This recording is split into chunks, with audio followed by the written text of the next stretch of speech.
ये देह पिंड चाहे पुरुष शरीर हो चाहे स्त्री शरीर हो, कोई खास बात नहीं इसमें। इसमें खास बात है भगवान की प्राप्ति कर लेना। खास बात है तुम्हारा चिंतन दिव्य हो जाना। खास बात है इस शरीर से सबकी सेवा बन जाए। माता पिता भाई बंधु परिवार समाज राष्ट्र धर्म भगवान सबकी सेवा बन जाए तो ये शरीर सार्थक हुआ। नहीं क्या मांस का पिंड है, रक्त संचरित नसनाड़ियां हड्डी त्वचा और इसमें जो डालो मलमूत्र बन गया। जितने द्वार हैं उनका सबको परिचय है ही है। कौन से सुख के लिए परस्पर शरीर में आकर्षण होता है? सच्चिदानंद सुख की लालसा वाला शारीरिक सुख के भोग में यदि अनेक जीवन व्यतीत करने के बाद ये भी जीवन व्यतीत कर दिया तो हाथ क्या लगेगा? इतना जीवन व्यतीत कर दिया, क्या हाथ लगा? बहुत विवेक विचार की जरूरत है। धर्मयुक्त काम भगवान ने अपना स्वरूप बताया है सृष्टि संचालन के लिए। यदि विवाह पाणी ग्रहण संस्कार करके संतानोत्पत्ति के लिए विधान किया गया है तो वो धर्मयुक्त काम है, व्यभिचार वहां भी नहीं, धर्मयुक्त काम। अन्यथा धर्म विरुद्ध यदि काम का सेवन किया जाए तो घोर पापाचरण बनने लगता है और मलिनता पे मलिनता होती चली जाती है। स्त्री रूपा मेध्य पिंडे मुंह रमृत धिया। हमारी बुद्धि इतनी मलिन हो गई है कि मल मूत्र के द्वार को अमृत पान का स्वरूप समझते हैं। कितनी निकृष्ट बुद्धि है। इन शरीरों पे है क्या? ऊपर के द्वार देखो, आंख से कीचड़ निकले, नाक से कितनी खखार के थूको, वमन करके देखो। नीचे के द्वार तो दुर्गंध युक्त मलमूत्र के ही हैं। किन भोगों में तुम अमृत पान करना चाहते हो? स्त्री रूपा मेध्य पिंडे मुहु रमृत धिया नित्य लोलुभ्यमानम। नित्य तुम लुभायमान हो रहे हो कि अगर ये शरीर भोगने को मिल जाए, ये शरीर मिल जाए तो हमारा जीवन धन्य हो जाए। नित्य लोलुभ्यमानम है क्या? थोड़ा विवेक से विचार करके देखो। धर्मयुक्त संतानोत्पत्ति के लिए भगवान ने आदेश किया है। मनमुखी चाल चल करके मनोरंजन करने के लिए ये नहीं बना हुआ है। फंसते चले जाओगे। अमृत की लालसा से मृत होते चले जाओगे। तुम्हारे विचार मृत, तुम्हारे आचरण मृत, तुम्हारा शरीर मृत, तुम्हारी चेष्टा मृत। क्योंकि मृत लोक में, इसका नाम मृत्यु लोक है और खोज रहे हो अमृत। चक्षुर्न क्षुद्र जीवैरपि विहितो। ये नेत्र मिथ्या रूप में लुभायमान हो रहे हैं। चमड़ी ऊपर से गोरी पीली जैसी भी, उसी में हम आसक्त हो रहे हैं। इतने आसक्त हो रहे हैं। परसों एक नवयुवक भाई प्रश्न एकांतिक में कह रहे, जिया नहीं जा रहा, हमको हमारी मित्र ने धोखा दे दिया और हालत भी ऐसी थी कि करुणा लग रही थी कि कृपा करें प्रभु और इनकी बुद्धि को इस दलदल से निकालें। वो जीवन से हारा हुआ व्यक्ति बैठा हुआ है केवल एक बात में कि उसको उसके किसी मित्र ने, मतलब स्त्री शरीर ने उसको धोखा दे के दूसरे से ब्याह कर लिया। धोखा दे के मतलब मन की गति है, इसमें धोखा और सही का क्षेत्र नहीं है। ये तो विचरण करता रहता है, आज ये आज ये आज ये। इसका कोई बिरला इसकी इस गति को रोक दे, वही साधना परायण साधक कहा जाता है। पर ऐसा नहीं होता है। जहां तुमसे बढ़कर कोई मिला तो वहां दृष्टि उसकी जम जाएगी, तुम्हें छोड़ देगा। संसार का खेल यही है। तुम्हारा प्यार अगर सही ठिकाने पे पहुंच जाए तो सार्थक हो जाए। वो प्यार मूर्ति प्रेम के खिलौना दो खेलत हैं प्रेम खेल प्रियालाल, इनसे प्रेम हो जाए तो निहाल हो जाओगे। पर इनसे प्रेम करने के लिए कठिनता है। पहले सर्वत्र से राग हटावे तो इनसे प्रेम होता है, अन्यथा नहीं। सर्वत्र की ममता बटोर कर इनके चरणों में तब प्रेम होता है। बोले नेत्र दूषित हो गए बस यही देखते हुए। यही दुर्दशा है जीव की। सामने भगवान है चराचर जगत के हृदय में, उनको कोई नहीं देखना चाहता, और बाहरी केवल चमड़े को देख करके हम आकर्षित हो रहे हैं। ये चमड़ी ज्यादा दिन नहीं टिकेगी, जिसकी तुम देख रहे हो उसकी और तुम्हारी भी, ये नष्ट होने वाली है। इन्हीं को शासन में साधक रखता है। नेत्रेंद्री हम जहां चाहें वहीं जाएगी, अन्यथा नहीं जाएगी।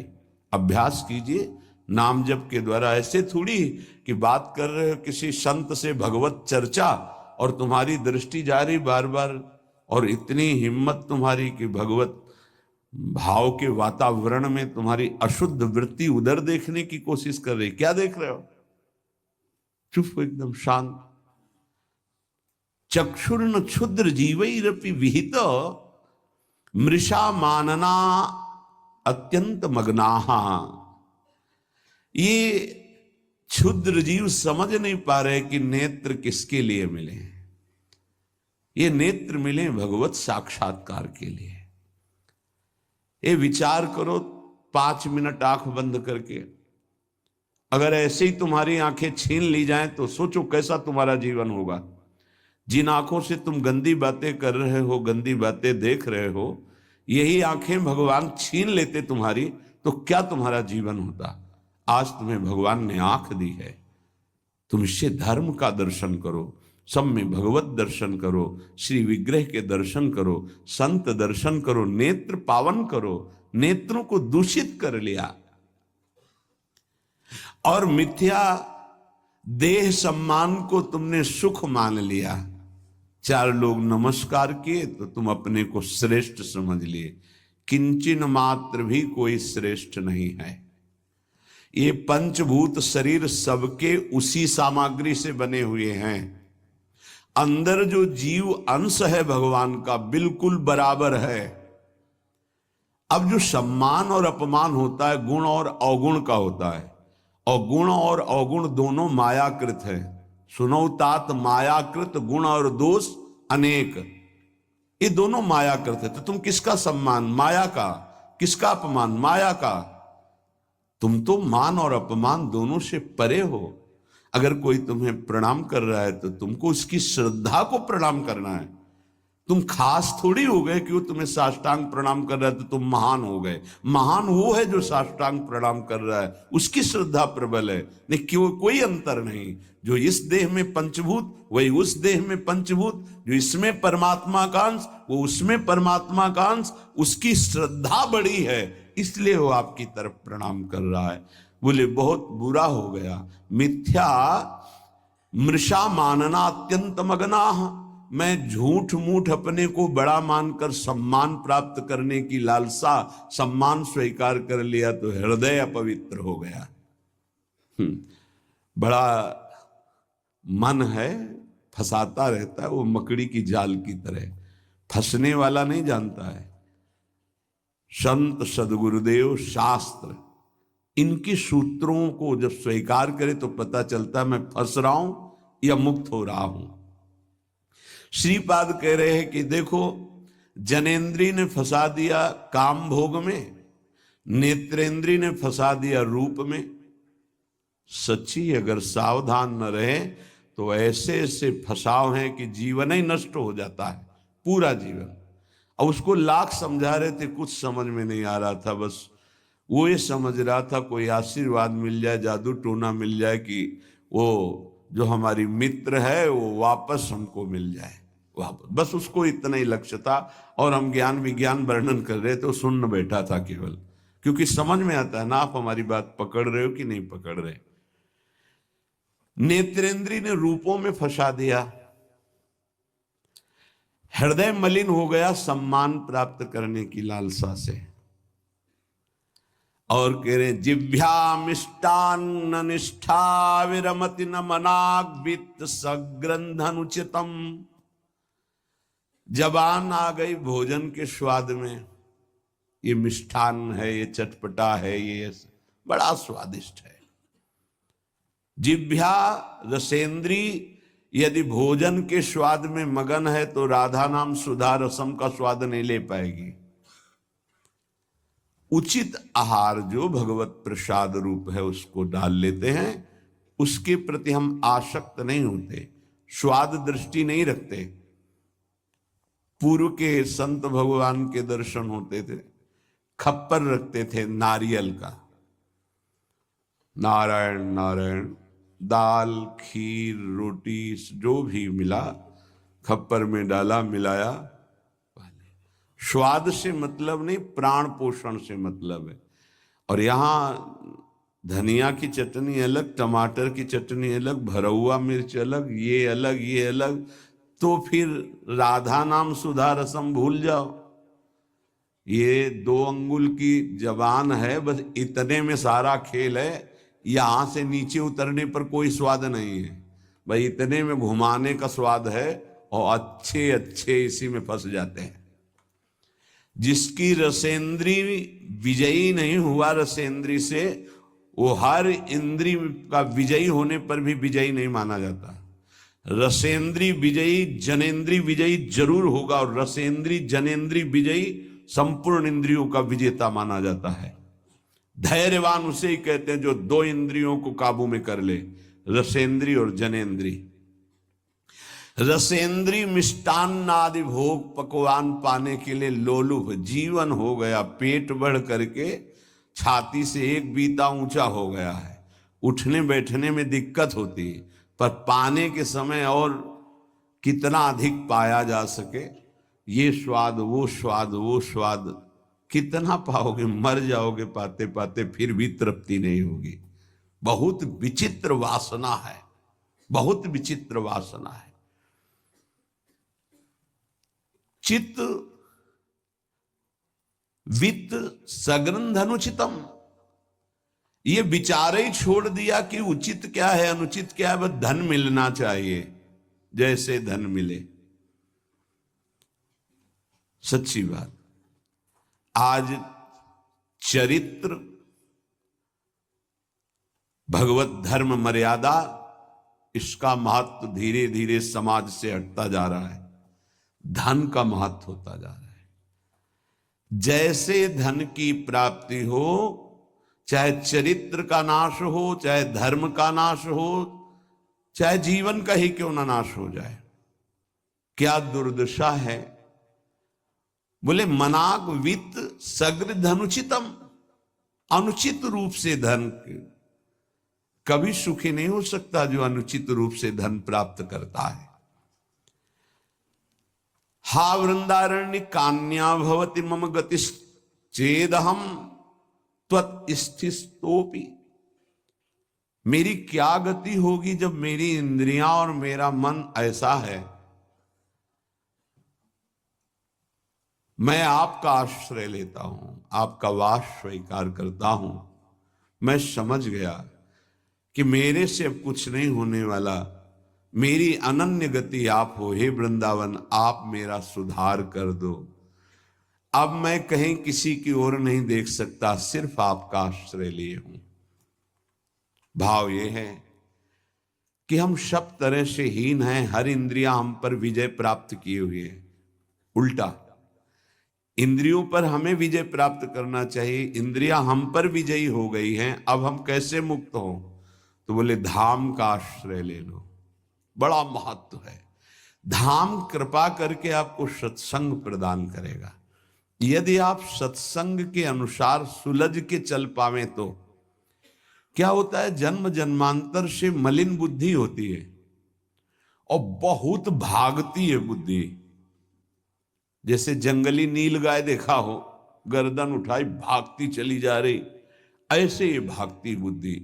अगर इसको कोई रोक सकता है तो गांव में एक लंगड़ बांधा जाता था, लंगड़ समझते हैं, दो टांगों के बीच में एक मोटा सा का, अब वो भाग नहीं पाएगी ऐसे। गुरु कृपा, गुरु आदेश, गुरु शासन, ये बुद्धि के ऊपर लंगड़ का काम करता है। तुम्हें पता ही नहीं गुरु के हृदय में अनंत माताओं जैसा प्यार होता है। जैसे भगवान गाली देने वाले को भी परम पद देते हैं, उन्हीं के दास हैं वो। किसी का अमंगल संत के द्वारा, गुरुदेव के द्वारा नहीं। आपका विचार, आपकी सोच आपको अमंगल के रास्ते पे खड़ा करके और ऐसा धक्का देगी कि शायद है फिर बचा पाने की स्थिति न रह जाए। सगर के जो पुत्र 60,000 थे, भगवान कपिल देव जी का अपराध कर दिया, आश्रम को विध्वंस करने लगे। घोड़ा वहीं बंधा हुआ था, किसी ने बांध दिया था, उनको पता भी नहीं था। उनको लगा कि इन्होंने ही ऐसा किया होगा, हमारा विश्व विजेता घोड़ा इन्होंने पकड़ लिया। बड़ा उपद्रव किया। कपिल भगवान ने कोई शाप नहीं दिया, उनकी तपोशक्ति ने उनको नष्ट कर दिया, भस्म कर दिया। जिनके उद्धार के लिए उन्हीं के वंशजों में क्रमशः आराधनाएं हुई, फिर पर सिद्ध कर पाए भगीरथ जी और भगवती गंगा को लाए और अपने पुरखों का उद्धार किया। जो थोड़ा भी अपनी बुद्धि को तुम भगवत मार्ग से विमुख करोगे, वो आपको फंसाने के सिवा और कोई मार्ग नहीं बता सकती। यहां समिटना है, अपने अस्तित्व को मिटा देना है, प्रभु के चरणों में पूर्ण आश्रित हो जाना है और जीवन मुक्त हो जाना है। ये रास्ता है। यदि हम भगवत मार्ग के पथिक होकर के थोड़ा भी अपने मन के अनुसार चलेंगे तो मार्ग बदल जाएगा। गुरु आज्ञा तज करहि जे बान, यह अधर्म यह सब हानि, कान न रसिकन मेरा है। पर जैसे जंगली नील गाय होती ना, उसको ऊपर कोई शासन बर्दाश्त नहीं। वो जब दलदल में फंसती है तब उसकी चाल रुकती है, अन्यथा नहीं। तो माया प्रपंच का दलदल जब ऐसी बुद्धि वालों को रोकता है, तब उनको याद आता है कि क्या मैं कहीं गलत मार्ग पर चल पड़ा क्या। पर जब तक फंसता नहीं तब तक उसे पता ले चल। माया ऐसी बचाव पक्ष से उसको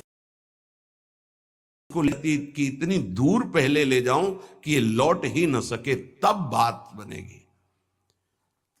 श्रीपाद कह रहे कि सब इंद्रियों ने, मन ने हमको अपने अधीन कर लिया। अब तो हे वृंदावन आपका सहारा है, बनाया हुआ सिद्धांत है। रही मन देखी बड़न को, लघु न दीजिए डारी, जहां काम आवे सुई, कहा करे तरवारी। और सिद्धांत उन्हीं का बनाया हुआ है। अगर गुरु चरणों में लघुता आ गई तो विश्व ब्रह्मांड में महत्ता स्पर्श ही नहीं कर सकती तुम्हारा। ये हमारी बुद्धि, ये हमारा मन ऐसा सोचता है कि शॉर्टकट से चले धनी बन जाए, शॉर्टकट से चले परम पद मिल जाए, शॉर्टकट से चले बहुत उत्तम सम्माननीय बन जाए। है बहुत शॉर्टकट है। सर्वस्व त्याग और एकमात्र प्रभु का आश्रय। अभी जो चाहो बन जाओगे, पर सर्वस्व त्याग। आज तक जितने भी महापुरुष हुए हैं सर्वस्व त्याग से। सर्वस्व त्याग का स्वरूप किसी के नामे कर देना सब प्रॉपर्टी नहीं, अपना अस्तित्व मिटा देना। अम्बरीश जी चक्रवर्ती सम्राट हैं पर अपना अस्तित्व नहीं है, तो क्या हुआ? सुदर्शन चक्र उनकी रक्षा में है और भगवान दुर्वासा जी को द्विज कहते हैं और अम्बरीश जी को भक्त कहते हैं। अहम भक्त पराधीनो अस्वतंत्र इव द्विज। तो मैंने वृंदावन का आश्रय लिया, अब वृंदावन संभालेगा। तो वृंदावन किस रूप में संभालता है? संत रसिक सदगुरुदेव के रूप में संभालता है। यदि हम ना उनकी आज्ञा का पालन करें, अवहेलना करें, तो बड़े कृपालु हृदय के होते हैं, जो संत हैं, संत सरल चित जगत हित जानि स्वभाव स्नेह। तुम क्या जान पाओगे कि हृदय में तुम्हारे ही प्रति कितना दुलार है। सांप को चाहे जितनी प्रार्थना करो, आरती उतारो, दंडवत प्रणाम कर लो, कह दो सीधे चलो तो कभी नहीं चलेगा वो, उसकी चाल ही टेढ़ी होती सांप की तरह। ऐसे जो कुटिल बुद्धि के होते हैं, हाथ जोड़ो, पैर छुओ, दुलार करो, गले लगाओ, जीवन दे दो, लेकिन वो सांप की तरह ही कुटिल बुद्धि से चलेंगे। उनका जो विषैला स्वभाव है वो उनकी आध्यात्मिक शक्ति का नाश करता है। उनको लगता है मैं बहुत बड़ा अध्यात्म कर रहा हूं। अध्यात्म कहां से होता है? गुरु आज्ञा से होता है। अध्यात्म कहां से होता है? गुरु मंत्र के निरंतर सुमिरन से होता है। अध्यात्म जिसके अंदर है तो त्रिभुवन का संपूर्ण वैभव उसको मृत तुल्य लगता है, मृत तुल्य। न पारमेष्ठ्यम न महेंद्र दिष्ण्यम। आपको लगेगा भरण पोषण कैसे होगा? तो भगवान, उनके वचन यही भक्त का आश्रय होते हैं। भगवान ने कहा अनन्यस चिंतयन्तो माम, तुम्हारी एक ही जिम्मेवारी है, तुम केवल मेरा अनन्य चिंतन करो। और जो अनन्य चिंतन करता है, ये जनाः पर्युपासते, जो ऐसी उपासना करता है अनन्य चिंतन से, तो योगक्षेमम वहाम्यहम्, मैं उसके योगक्षेम का वहन करता हूं। अप्राप्ति की प्राप्ति और प्राप्ति की रक्षा ये मैं करता हूं। शुद्ध परमार्थ को जान लो, जीवन मुक्त हो जाओ, फंसने में देर नहीं लगती। ये मन कभी भी कहीं भी कैसे भी आचरणों में फंसा सकता है,